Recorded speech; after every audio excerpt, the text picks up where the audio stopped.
Broadcast, it's taking the world by storm. People are cutting the cord to their high cable bills and moving away from streaming services like Netflix, Hulu, and others for something better. Q Broadcast. For just $60 a month, you'll get access to every channel you could ever want, including HBO, Cinemax, and Starz. And the best part? There are no contracts, no hidden fees, and you're free to cancel anytime. With Q Broadcast, you can enjoy streaming live TV, movies, and top series on up to 5 devices at once.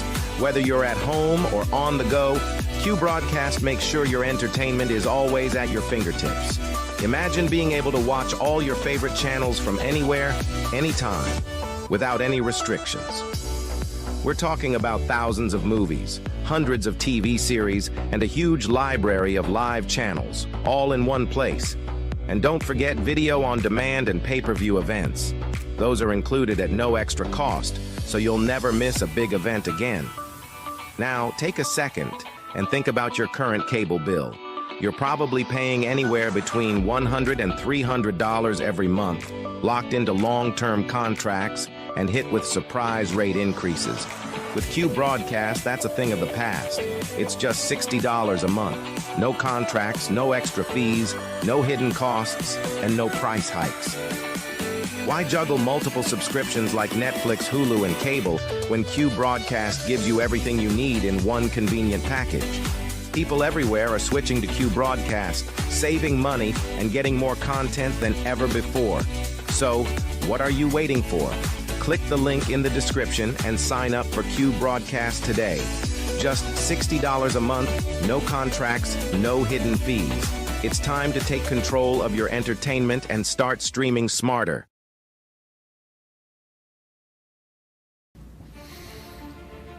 We live in a world where men are told it's harmless. It's just entertainment.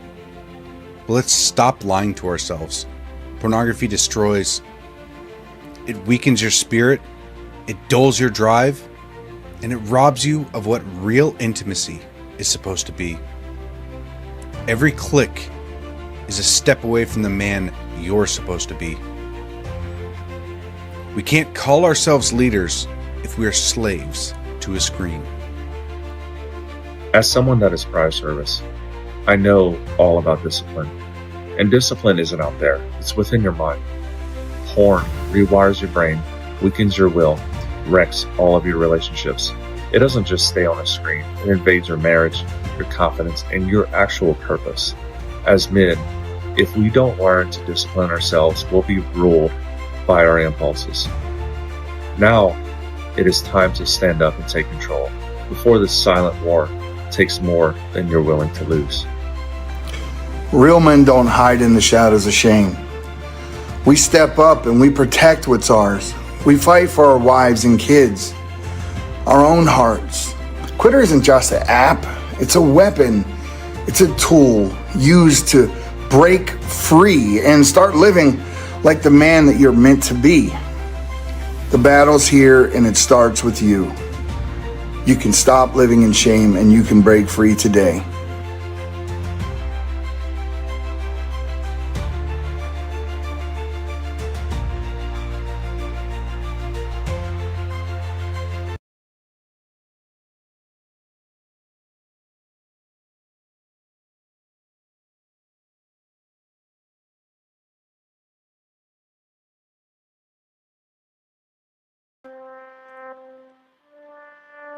Here at the Anomic Age, we know that these times of uncertainty are stressful. It is incumbent upon all of us to put our fears first and bow down to government tyranny. Gone are the days of freely leaving your home, working, and social interactions. In exchange for safety, we will trade liberty. At the Anomic Age, we understand. However, just in case you want to get off your knees and stop being a sniveling coward, check out the John Age Project at anomicage.com.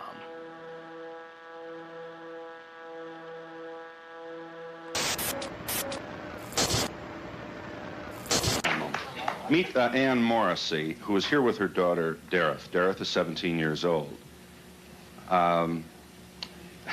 Mrs. Morrissey, I don't have to tell you that most parents would be extremely depressed if their daughter came home one day looking like this. I assume that was your response shock, anger, depression? What was it? I was extremely angry. I really went bananas. Yeah, how old was she when this happened? Possibly 13, 14 years old. We're talking like it's a disease, isn't it? Well, Yeah. How did she explain it to you, Mrs. Morrison? there was very poor communication until we went into counseling. And it almost broke up our family. But through counseling and Serena, I can understand it better. What do you understand? That she feels like she doesn't want to be like everyone else, and she wants to be her own person. And through the dress code and her lifestyle, she's expressing this. It doesn't conform with our rules, but we're learning to cope, and it's a very, very difficult thing. Extremely difficult. Dareth, let's let you talk for yourself. You're from Long Beach, California. I just can't handle being like everybody else because that's what everybody else wants, you know. Just because somebody else does something does not mean that I have to do it. You know, I have my own morals and ideals, and I go by them. Are you drug-free, Dareth? Yes, I am. Is this a political statement, then? Do you have some misgiving about the society that you see? Yeah, there's a lot of problems, you know. A lot of the people are really aware of what's going on, you know, and I don't like it, you know. There's a lot of problems. I don't like the way society is based. What bothers you? Give us some of the misgivings you have. The rich, the poor, the people starving, the wars, you know. Why can't, you know, everybody just get along and just live their life?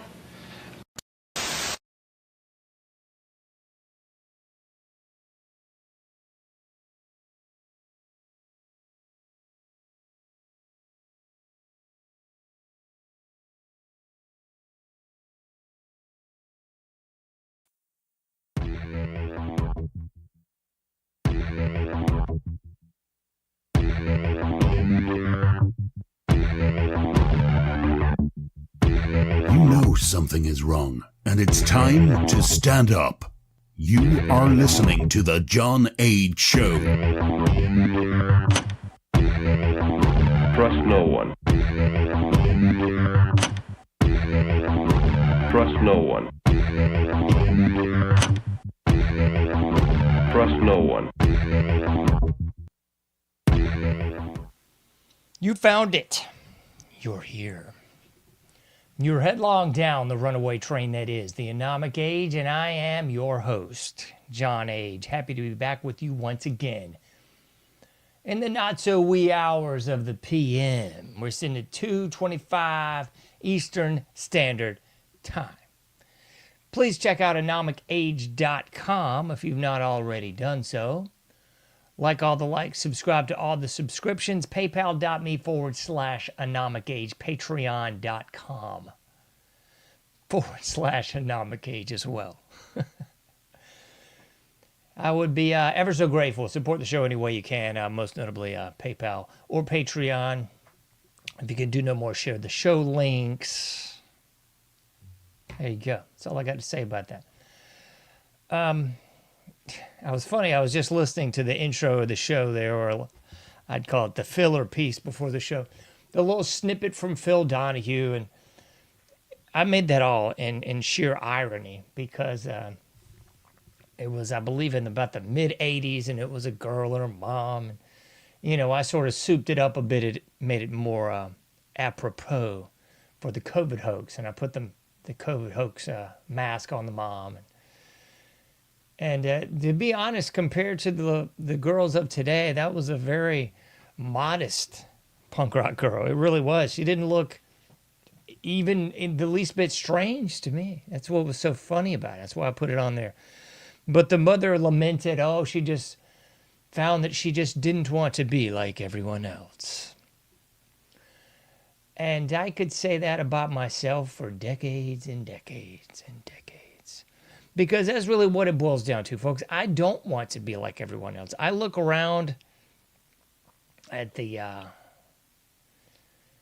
if you can call them humans, around me, and I reject their reality. I reject their lies. I reject it all, folks. I really do. I reject the Satanism. I reject the evil. I reject every single solitary bit of it, of the evil that surrounds. Like that old Earth Crisis song. The evil that surrounds is the weakness that I forsake. That's just it, folks. That's just it. So, title of tonight's episode, Forgotten History of 9/11. I wasn't even going to do a 9/11 show, just as I didn't and won't do a debate show, because the debate show would be the biggest who gives a that I could have possibly done. So I'm not going to do it. If you want to talk about the debate, look elsewhere. It's trite, it's moronic, it's idiotic, and just downright stupid. So there you go.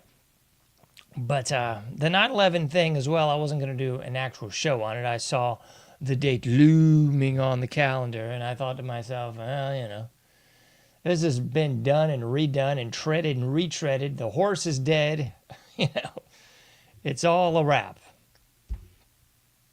And then it kind of struck me because I was having a conversation with my daughter. We were going downtown to walk the dog a little bit at the evening hours, and just kind of got off on a conversation about 9/11. Because I'm one of those people, especially with children, I'll give you as much as you can handle, I believe. But then again, my child is very much like me. She can handle a whole lot of truth. So we got off on that because it was the day before, I believe the day before 9/11. And just talking about that and what'd you learn in school? Oh, here's the story and blah, blah, blah, blah, blah. And it's one of those things where it's like, all right, you can tell all the truth, the whole truth, and nothing but the truth. And that's what I always do. But I think at this asinine, bizarre world, satanic death cult that we live in, you kind of got to throw the caveat on there. Like, look, this is what really went down. And then juxtapose that to this is what the normies in our society believe went down. So you kind of have to, sort of walk around on eggshells because of the people in our society that are just mentally ill, that just can't figure out that 2 + 2 = 4. And it's not really because you don't want to offend them. At least for me, it's because I just don't even care enough to have that conversation with the vast majority of the people. I'm of the inclination of, just knock the dust off your sandals and move on, to get all biblical about it, because for the most part, you can help and try to help and try to help and try to help, but until that person wants that help for themselves, it just doesn't matter. So, as I've said many times on the show, my life at this stage of it is a energy conservation project, and that should strike, just warm and fuzzy inside with all the environmental nuts out there. But that's not the energy conservation I'm talking about. Quite to the point, it's the inversion of it. I am energy conservation savvy about my own energy. Because I've learned as I've gotten older, there's only so much time in the day, there's only so much things you can say. So why not just conserve that energy and keep it in? Because the vast majority, they don't care. They don't want to know. They just don't want to know, folks. In the same way that I could give a fruitcake less about oceanography. The average person just could not give a fruitcake less about reality. They are all too happy to stay in their little troglodyte shell of idiocy and just not know. They don't want to know, folks. So that's kind of the conversation we had. I told her all the truth that I could muster in a little short car ride. And I was like, yo, man, I'll give you even more than that. I got so much more truth about so many world events. So much truth that you ain't going to hear in history class. So much truth that they're not going to talk about at dinner at just about any function. They're just not. People want to be ignorant. People want that ignorance is bliss, that old Ramones song. That's what they want, folks. That's it. And sadly, her school is wonderful. I love the people there and the curriculum there. But I guess it's kind of like a CYA scenario where they don't want to ruffle any feathers either with the families, because at the end of the day, they got customers. So maybe that's what's up. And that's fine, because I'm all too happy to tell anybody the truth if they want to know. And then I really started trying to understand this package. You know, I've often quoted on here the Boys in the Hood line from Ice Cube. They don't know, they don't show, or just don't care about what's going on in the hood.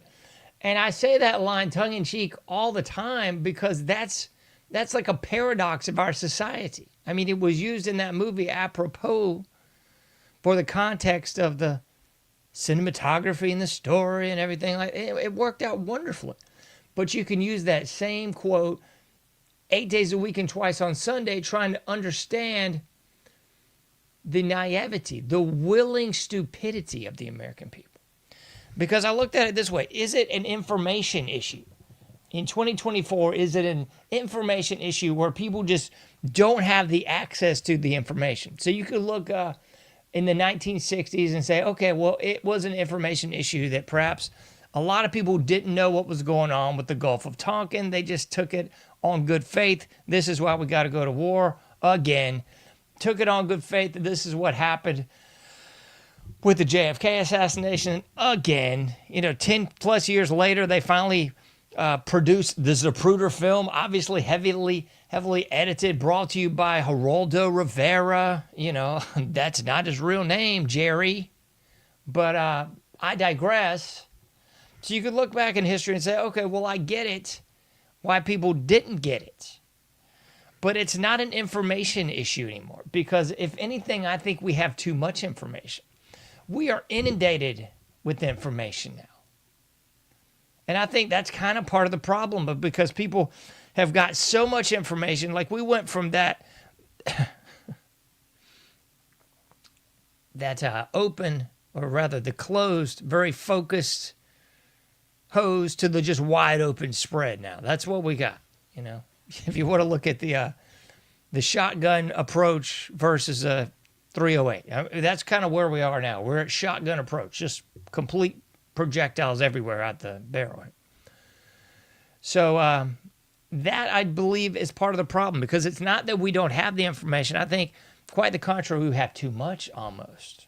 Not too much in that we shouldn't be allowed to see it, but too much in that I think the human mind can't really perceive everything that's going on now, because here's all this information about reality and history, and then here's all this information about trivialities and nonsense. And I'll give you some of that in a minute. Don't worry. I know that's what people really tune into the show for, is trivialities and nonsense. So I'll be happy to oblige you. So it's not that there's a lack of information or lack of access. That's not it. Okay. Is it that people are just stuck in that normalcy bias? They don't want to believe that the world that they live in is not what it seems.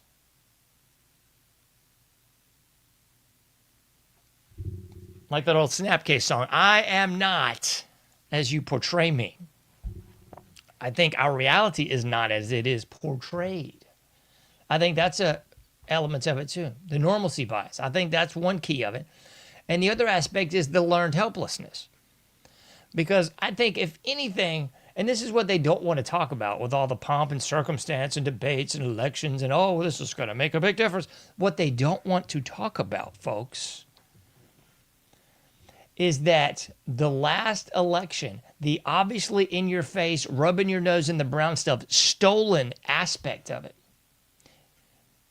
Put aside for the fact that the politicians are bought and sold. That should mean something, but it doesn't to the average person. So I think it created a learned helplessness. Just like the psychology studies where they had the dogs on a shock plate and they couldn't move and they couldn't move and they finally just laid down. After they pulled all the barricades away, they just laid down and believed that they could no longer escape. They were in a state of learned helplessness. Same thing with you. If you got a baby elephant, you tie it down with a chain and a big stake. That elephant grows up to full pachyderm there. It could rip the stake out, run over cars, just topple the entire big top with one appendage. But it's gone into that learned helplessness, in which case it thinks it can't do anything. So I believe that's perhaps where we really are. That the American people don't want to know because it'll spoil their fantasy. And then the flip side of it is they don't want to know because then they would have to admit that they can't do a doggone thing about it. The learned helplessness would have to be an admitted reality, which would fly in the face of the pomp and circumstance of we're number one, USA, USA, all that baloney. It would fly in the face of that. And I think therein lies the problem. So I'll just give you some of the highlight reels of the 9/11 false flag. Things that should make anyone with eyes to see and ears to hear pause, guffaw, and just go, what? You mean yeah, exactly.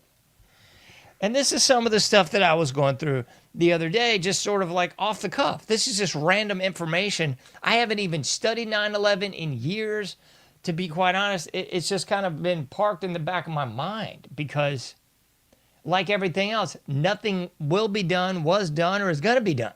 I mean, there's nothing that's going to happen with the false flag of 9/11. Nothing. So let's get to a rundown. You had Bush sitting there reading a story where they're talking about steel and they're talking about kites and they're talking about impacts and all this stuff. A coincidence, I know. So they have the, I don't know, it's a Secret Service come in and say, oh, Mr. Bush, Yeah, that sort of thing. And then he proceeds to just sit there a little longer and keep telling the story. There's no, hey, maybe we should get out of here. Hey, big place in NYC just got taken down. What do you think? We want to leave here, old Georgie Porgy? Yeah? You want to do that? Forget about it. Scramble jets, anyone? Nah, I don't think so. Anytime, and this happens, I won't say regularly, but it happens just about yearly, where there's some sort of event on an airliner, and they send up some fighter jets, and they park along each wing, and they politely get on the captain's ear and say, hey, we're going to escort you down. And that's what happens. Not on 9/11. No. That would make too much sense. Let's run you another one by. What about the fact that coincidence again, they're running a drill that mirrors what really went down at the same place and the same time as the actual event that mirrors the drill? Anybody say Boulder Dash? Nah, it's cool, right? No, that's just normal. I'll pull you some of these off my my own Twitter because I put some of these on there. I'll read this to you. Larry Silverstein, World Trade Center owner, is the image of his son and daughter.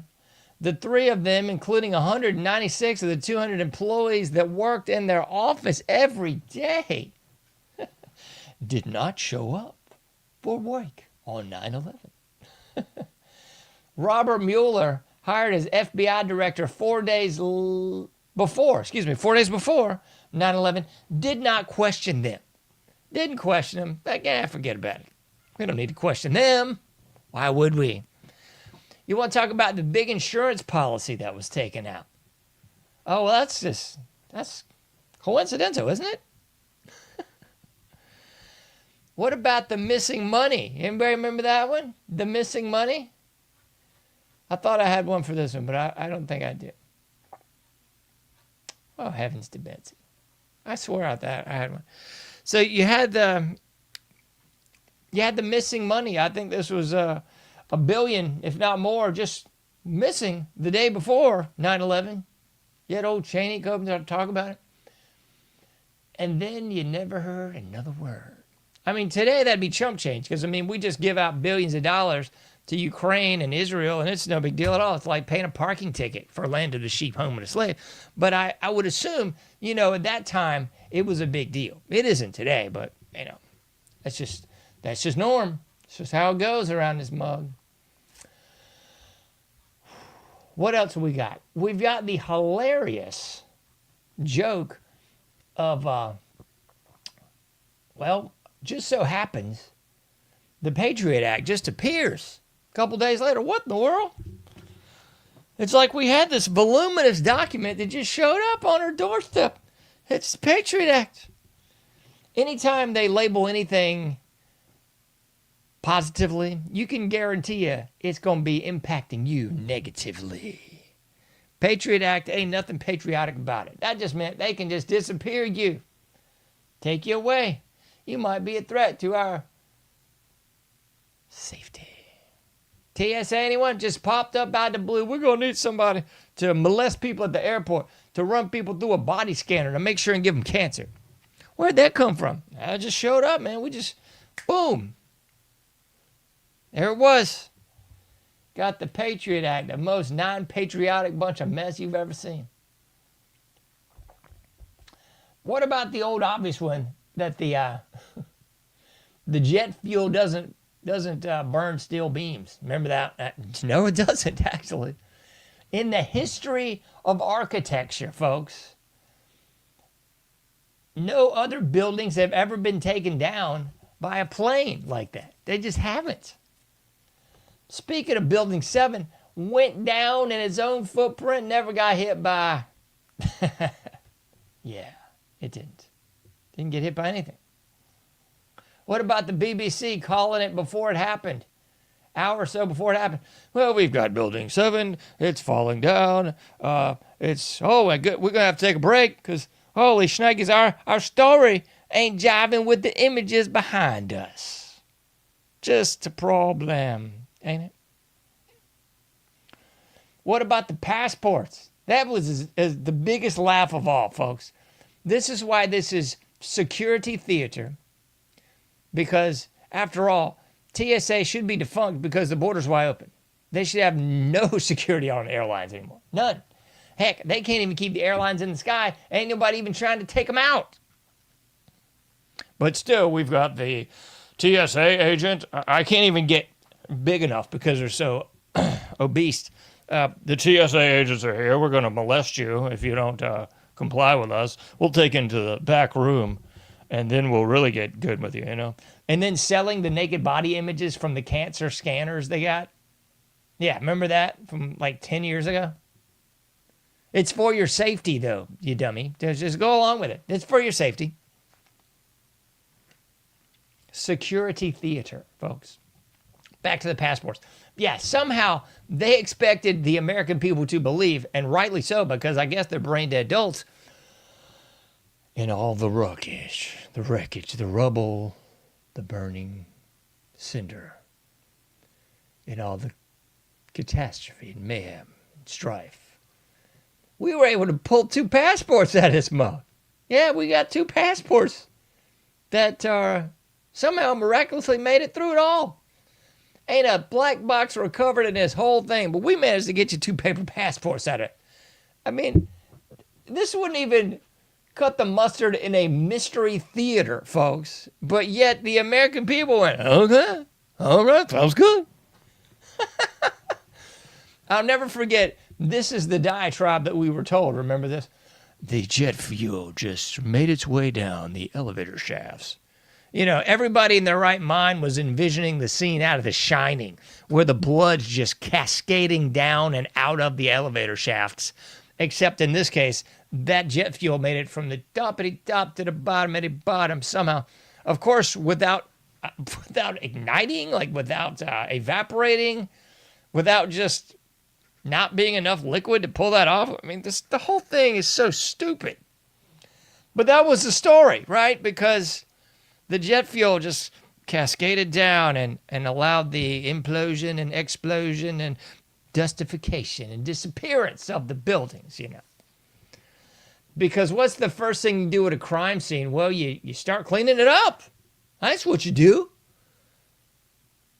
What?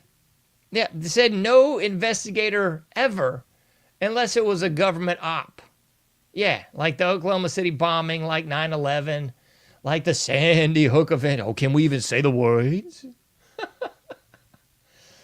All these various ops, it's cleanup time before the daggum dust even settles.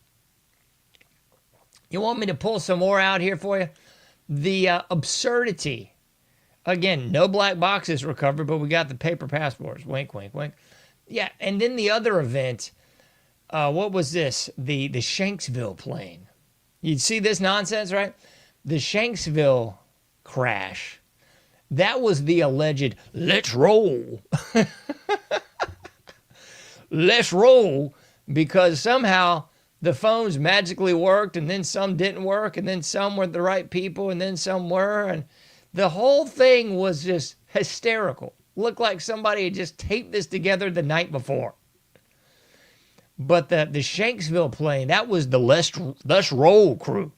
That's the only crew, anybody on any plane that had any gumption, allegedly, that they said, let's roll, we're going to take out the hijackers. We're going to stop them because they got them spooky box cutters and we ain't trying to die. But let's roll people said, okay, we can do it.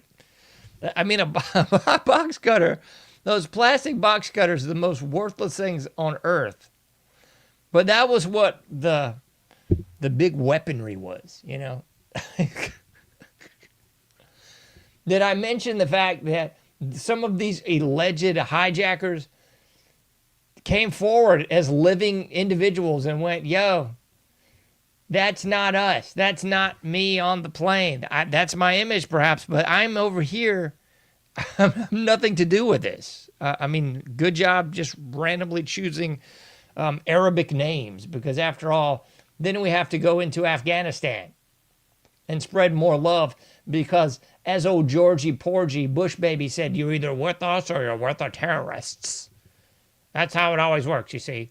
You're with us or you're with the terrorists. Because the good propaganda campaign is already in work. Because somehow just hours after the event, my goodness gracious, we figured out who it was. Someone's come forward and said it's the Taliban. What? You mean those people we trained in the early 80s to take out the Russians? That's them, huh? Al-Qaeda? Yeah, that's them. Who was at the head of this thing? You know who it was? It was this guy on dialysis in a cave. What? They should have came out and said it was Gargamel.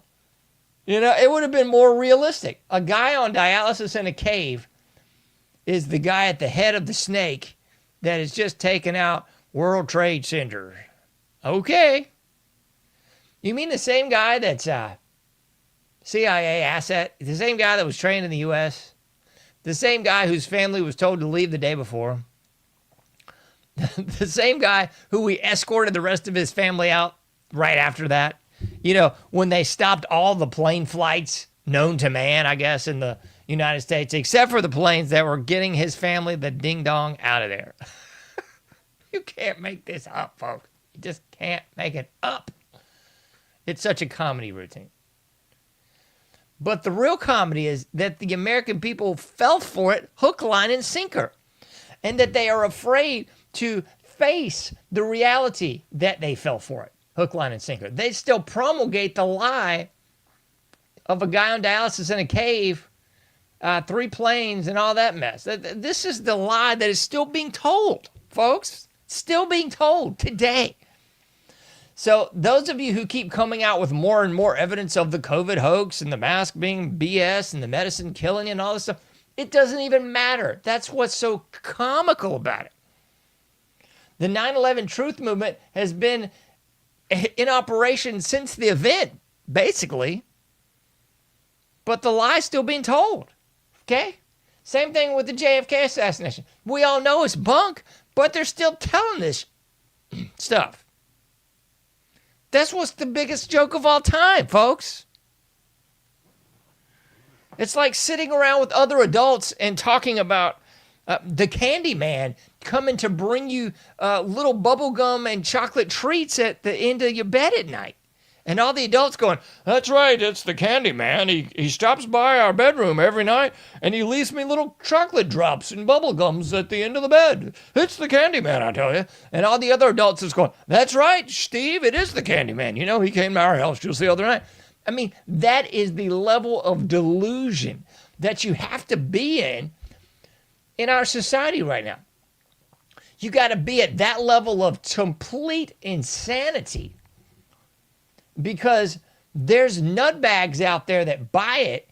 And if you start disagreeing with them, that'll precipitate this long diatribe of idiotic conversation that'll just be a urinating contest to nothing. So at the end of the day, I just don't have the time to pee away my time trying to convince mentally handicapped people that that's what's going down, you know? JFK, RLK, MLK, John Lennon, Reagan, bleep sakes, Malcolm X, Bob Marley, all these things are just complete, like, this is what went down, but this is the story we're going to tell you. This is the story. This is reality. So I don't even know if forgotten history is the truth. It's rejected reality in favor of false history. I mean, I think it was 10 or 12 years ago, it was some big study that came out and said, you know, goldfish have the mental capacity of this much memory. You know, I don't know, it was like 5 minutes or what have you. That was their attention span. That's what they could retain. And they came out and said, guess what? Humans right now have an even less of an attention span and memory and the context and the higher mental faculties to really conceptualize their reality. It's less than a goldfish. That was 10 plus years ago. So when you look out among your citizens, the citizenry of this country, and you see the open sewer, the just baseline MASH unit, the escapes from asylums because the asylums vastly got shut down after Reagan, again, because of some big expose. That was, again, Jerry Rivers again, old Geraldo Rivera, the big expose on the asylums in the 70s. If you remember that, you can look it up and find this information. That was kind of the real cornerstone to doing away with the asylums. And I'm not suggesting that they were good, because I will have to admit to you, they look dreadful. But the problem is, now society is the asylum.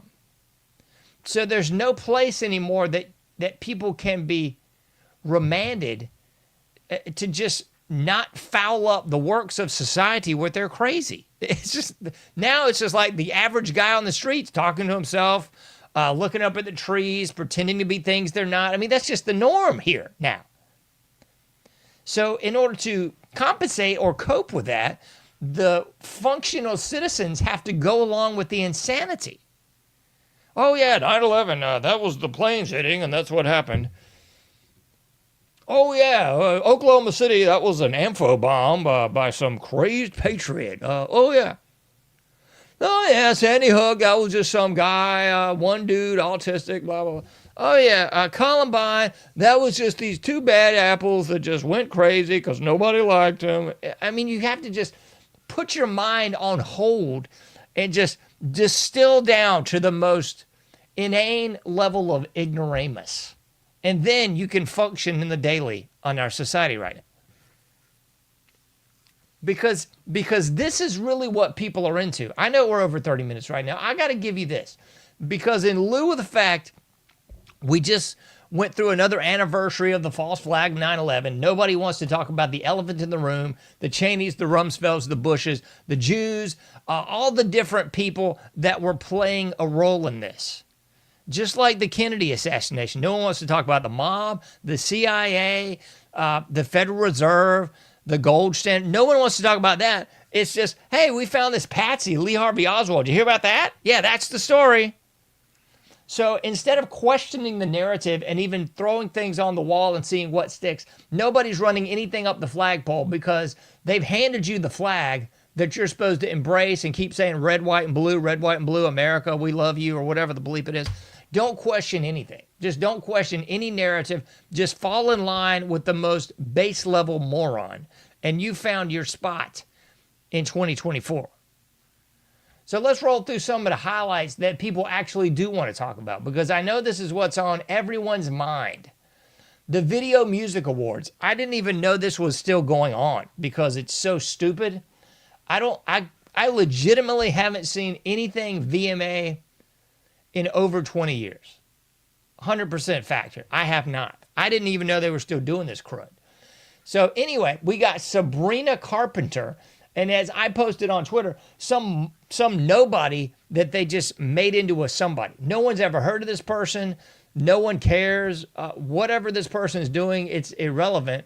The only thing that is relevant is we have some lesbian kiss of this chick and an alien, some other creature in a costume. I can't believe we're not at the point where we have to acknowledge and accept that some people are just freaky aliens, and some people, they're wearing a costume, but well, they're an alien now, so you've got to call him Click Clock or whatever. Mork and Mindy revisited now. So anyway, Sabrina Carpenter, I guess, is somehow important. In my humble opinion, it's a big collective yawn. Who cares? So you're kissing some chick or creature in an alien costume. Hold the phone, boys and girls. I am shocked. I tell you what, completely shocked. But wait, there's more. You got Katy Perry up there at the VMAs wearing some suit to appear that she is completely naked. It appears to me, but she's wearing some sort of flesh-toned outfit. And she's up there scissoring with some other woman on the stage there at the VMAs. Yeah, this is real. Can't make this up. And maybe I'm an old fuddy-duddy here because I'm watching this going, this is just sad. I swear to you, every time I've seen anything of Katy Perry's in the last 10 years, I mean, I always thought this is just sad. But in the last 10 years, I really look at it like, man, this is just so pathetic. It makes me think of this old line from Chris Rock when he was still funny. He said, you don't want to be the old guy at the club. Bingo. You don't want to be the old girl at the club either, Katie. And I swear, I don't care, how much work you've had done, how much exercise and fitness you've gone in to make yourself look the way you look at this age and so forth and so on. I ain't hating on you. Great. Good on you. But what I am saying is, you're at the stage in your life where that old stuff, at some point you got to put the ball down. You're a mom. Allegedly. You got a man in a relationship. Allegedly. And that does not mean that you have to join a convent when you pass 30 or whatever the case may be. But I am saying at some point in the game, you've got to realize, to quote Dirty Harry, a man's got to know his limitations. You do. At a certain point, you can't go out there and run the ball like you used to. You can't go skate. You can't play ball. You can't do all that stuff as you used to be able to. You just have to admit that and just realize it. So when I see older people trying to look and act and emulate their own youth or others that are youthful, it's just pathetic, man. This is gross and pathetic. That's all I got to say about that. We got a little bit more for you because I know the Swifties are out there going, man, can we just talk about Taylor? That's all we want to talk about is Taylor Swift. Who cares, folks? Taylor Swift makes VMA history. She wins, I guess, like the most awards ever or something. Who the freak knows? I'm going to do a whole other show on how our society is nothing but mid. I know. It's all mid-level. It really is. But apparently Taylor, after coming out earlier this week and being exposed with her relationship with Travis Kelce, I don't know why this is even still being run as legitimate either. I mean, it was already exposed that this is illegitimate, bogus baloney. But we're still carrying on with the charade, folks. I mean, that's the running theme of all themes here. The same thing with this kiss with this fruitcake alien creature. How many times has there been a freaky kiss on the VMAs and everybody's supposed to gasp, From Madonna and Britney and Aguilera, and now we got an alien on board. They keep running the same play because it works on the lowest forms of life on this planet, folks. So when you're looking at this, you're going like, this is the same mess they did before, right? Yeah. It wasn't ironic or innovative then, and it certainly isn't 30 plus years later. It's silly. You got Katy Perry doing the same mess, man. It's like the narrative is, oh, Katy is still vital and the artist she always was, and she's like 20 years removed from her prime, folks. It's just the facts. It's not a shot. But we're still supposed to pretend like, oh, yes, it's 2005 again, and boy, all this is just so whatever. And then the same thing with Taylor Swift. I don't know how old this chick is, like mid-30s here now.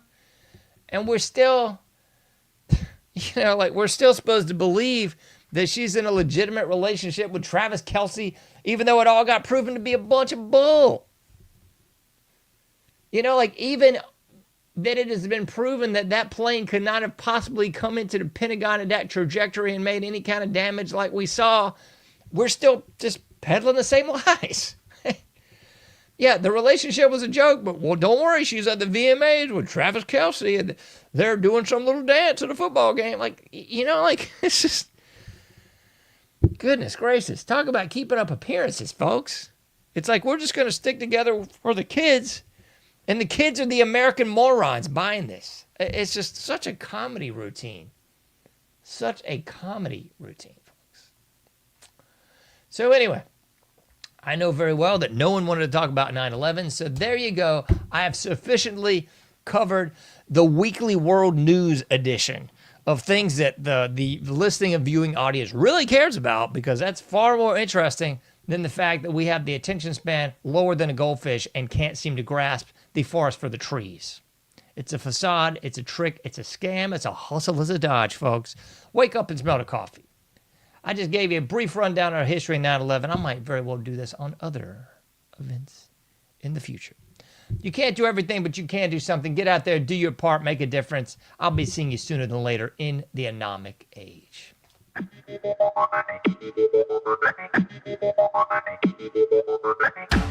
Thank you for listening to The Anomic Age, a John Age project. For past shows, further info, and to comment, go to anomicage.com. That's ANOMICAGE.com. Till next time, thank you for listening to The Anomic Age.